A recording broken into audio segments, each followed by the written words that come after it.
And then talking about the future of the world, what practical steps can major powers take at this point to avoid a direct confrontation? Because, many hope that to be the case. I mean, are there historical models for quote-unquote managed rivalry that might offer a guidance?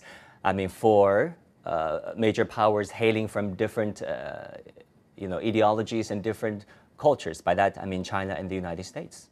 Well, we all have to hope that that is the case, because the alternative is too terrible to imagine. And on my way down to France, where I am now, I passed through the battlefields of Flanders, of northern France, and the millions of young men who died there in the First World War after 1914. So in 1914, we didn't manage to get this right. And the result was a terrible catastrophe worldwide. We have to avoid that. One of the biggest problems in the pre-1914 world was the kind of economic warfare that many powers engaged in against each other. Tariffs, for instance. It's remarkably similar to what you see today.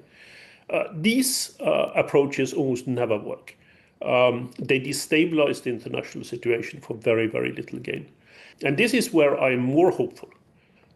What we didn't have before 1914, but do have today, are international organizations. Global international organizations like the UN and its agencies, but also many other organizations.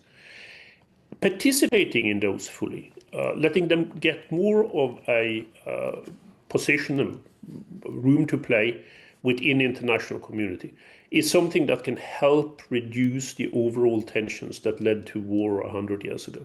So these are the kinds of lessons that we have to draw from the past. It's not about negotiating successfully, always. I mean, you can't achieve that, right? You can't achieve it on military or strategic affairs. You can't achieve it on trade.